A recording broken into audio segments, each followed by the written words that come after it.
మాట చెప్పంటే మాదిగ ఒక్కలాల భవిష్యత్తు ఖచ్చితంగా భవిష్యత్తుకు మేము గౌరవ నరేంద్ర మోడీ గారి ప్రభుత్వమే మాకు కీలకంగా పనిచేస్తుందని మేము భావిస్తున్నాం, నమ్ముతున్నాం.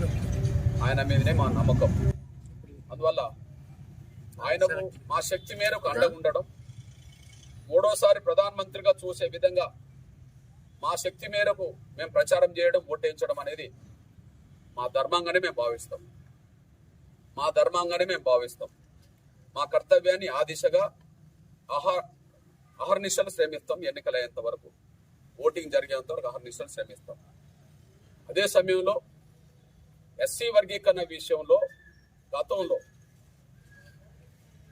వర్గీకరణ అమలు చేసింది గౌరవ చంద్రబాబు నాయుడు గారు కనుక ఆయన ప్రభుత్వ హయాంలో ఉమ్మడి ఆంధ్రప్రదేశ్లో వర్గీకరణ తను అమలు చేయడం వల్లనే విద్యా ఉద్యోగ రంగాల్లో, ముఖ్యంగా ఉద్యోగాలు 22,000కు పైగా ఉద్యోగాలు, వేలాది ఉన్నత విద్యా అవకాశాలు ఆయన ప్రభుత్వంలో మాకు కొంత అవకాశాలు పెరిగినాయి కనుక సెకండ్ ప్రయారిటీగా ఆయన వర్గీకరణ విషయంలో మళ్ళీ ముందుకు వస్తున్నాడు కనుక రేపు సుప్రీంకోర్టులో ఏ నిర్ణయం జరిగినా వర్గీకరణ అమలు చేయాల్సింది ఆంధ్రప్రదేశ్ ప్రభుత్వం కనుక ఆంధ్రప్రదేశ్ ప్రభుత్వంలో వర్గీకరణకు అనుకూలం జగన్మోహన్ గారు అనుకూలం కాదని రుజువు అవుతుంది కనుక మళ్ళీ వర్గీకరణ చేపిస్తానని వర్గీకరణకు అనుకూలంగా మాట్లాడుతున్నది గౌరవ చంద్రబాబు నాయుడు గారు కనుక కేంద్రంలో పెద్దలు నరేంద్ర మోడీ గారి సహకారంతో, రాష్ట్రంలో చంద్రబాబు నాయుడు గారి అండతో వర్గీకరణ అమలు చేసుకోవడం అనేది, ఆంధ్రప్రదేశ్లో వర్గీకరణ అమలు చేసుకోవడం అనేది మా ప్రధాన బాధ్యతగా గుర్తించి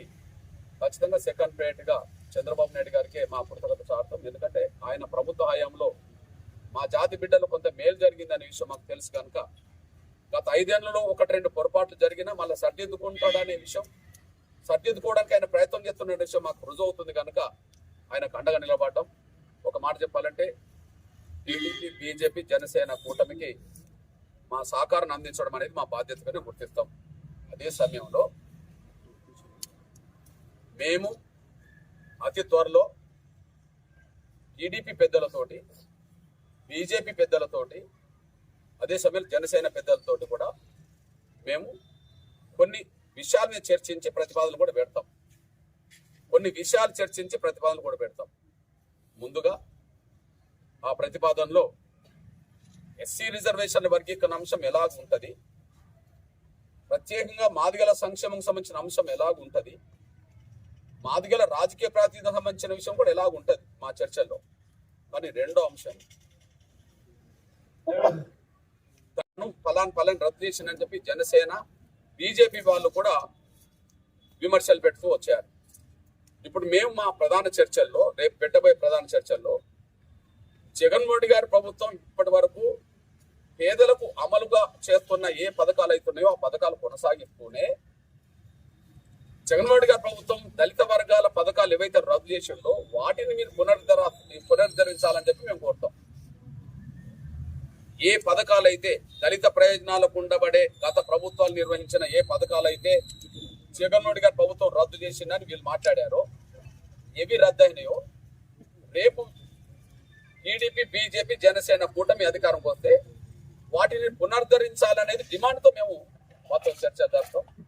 పునరుద్ధరించడం అనేది కూడా వాళ్ళ ప్రధాన ఎజెండాగా పెట్టుకోవాలని చెప్పి మేము రిక్వెస్ట్ చేస్తాం. అది చర్చలు సారాంశం ఎలా ఉంటుంది, వాళ్ళు ఏ విధంగా ముందుకొస్తారనే విషయంలో చర్చించిన అనంతరం ఒక తేదీ పెట్టి చర్చలు జరుపుతాం. ఒక తేదీ పెట్టి మా రాజకీయ నిర్ణయాన్ని ఫైనల్ గా ప్రకటిస్తామనేసి కూడా విశ్వాసం చేస్తూ మళ్ళీ చెప్తున్నాం, జగన్మోహన్ గారి ప్రభుత్వం దళిత వర్గాల సంక్షేమ పథకాలు ఏవేవి రద్దు చేసిందని ప్రతిపక్షాలు ఇప్పటివరకు మాట్లాడుకుంటూ వచ్చినాయో ఖచ్చితంగా వాటన్నిటినీ వచ్చే ప్రభుత్వం, మీరు అలయన్స్ ప్రభుత్వం ఖచ్చితంగా పునరుద్ధరిస్తామని చెప్పి వాళ్ళతోటి హామీ తీసుకున్న తర్వాతనే మా ఫైనల్ నిర్ణయం కూడా ప్రకటిస్తామనే విషయం కూడా మేము స్పష్టం చేస్తున్నాం.